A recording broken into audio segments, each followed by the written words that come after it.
कितीतरी मोठं पद लोकांनी दादाला दिलंय. त्यांच्या हृदयातलं.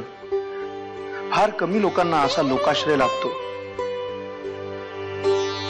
शत्रू काय मित्र काय कुणीही प्रेम करावं असंच व्यक्तिमत्व आहे माझ्या नरसिंहाचं. आणि हो, तिथे त्याला भेटायला ती शाळेतली शिक्षिका सुद्धा आली होती. भेटली मला. कोण शिक्षिका? अगं ती नाही का आपल्या गावच्या शाळेतली. इथे पण आली ती बघ 2 दिवस आपल्याकडे राहायला. काय तिचं नाव? वनिता. करेक्ट, वनिता. ती भेटली मला तिथे. बोला आत्याबाई, आज कुठल्या देवाचा नवस फेडायला जायचंय? वाकनीस तुम्ही आता कुठे आहात? मी हॉस्पिटलमध्येच थांबलोय. मग तिथून ताबडतोब निघा आणि घरी या. मला महत्वाचं बोलायचंय तुमच्याशी. आत्याबाई, काय झालं? वाकनीस आता प्रश्न विचारू नका. ताबडतोब निघा तिथून आणि घरी या आधी. ठीक आहे. आभारी आहे तुमचा. आभार मानायचेच असतील तर मिसेस किल्लेदारांचे माना. अहो, मोठे मोठे डॉक्टर्स या ऑपरेशनला विरोध करत होते, पण ह्यांनी परमिशन दिली.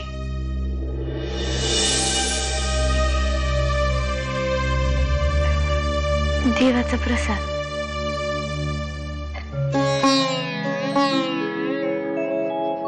आणि हा तुम्हाला. मला माहितीये तुमचा देवावर विश्वास नाही, पण तरी आणखीन काही दिवस तुमच्या बरोबर राहिले ना तर बहुतेक विश्वास ठेवायला लागेल. पण प्रसाद खाणार मी. मला गोड खूप आवडतं. Anyway, you carry on. मला जरा डॉक्टरांशी बोलायचंय. मी येते. माझी शंका एवढीच आहे की ती हॉस्पिटलमध्ये काय करते. तुम्ही काळजी करू नका आत्याबाई. मी पाहतो तिचं काय करायचं काय. आपल्याला खूप बोलायचंय, पण काहीच उमटत नाहीये. असाच कित्येक दिवस, कित्येक तास गटांगळ्या खात होतो मी त्या अंधारात. आणि मग तो अंधार दूर होऊ लागला. प्रकाशाची एक लकेर दिसू लागली. आपल्या जवळच्या व्यक्तीनं साथ घालावी अशी ती लकेर मला साथ घालत होते. आणि मग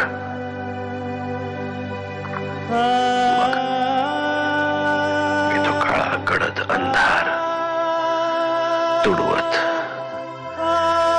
चिखल तुडवत त्या प्रकाशाच्या दिशेने निघालो. हो, आज हॉस्पिटलमध्ये येऊन गेल्या होत्या वनिताबाई साहेबांना बघायला. वामनराव भेटले तिला. दाद देतो हा बाईसाहेबांच्या हिमतीची. त्या बाईला शक्य तितक्या लांब ठेवा, कारण ज्या ज्या वेळेला ती बाई तुमच्या पत्रिकेत आली त्या त्या वेळेला तुमची ग्रहदशा फिरली आहे. इथून आमची सुटका कधी होणार?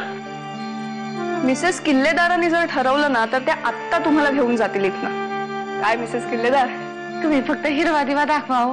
गाडी इथून एकदम घराच्या दारात. पण खरंच सर, मिसेस किल्लेदारांचा आत्मविश्वासच तुम्हाला वाचवू शकला. ह्या वयात असा आत्मविश्वास खूप कमी मुलींमध्ये दिसतो. येते मी आता. या राग्याच्या चुलत्याचे विठ्ठलवाडीला फार्म हाऊस आहे. कळलं. जिथे बाईला तिथं नेऊन ठेवायचं आणि मी बी तिथंच राहायचं तिच्या राखणी करता.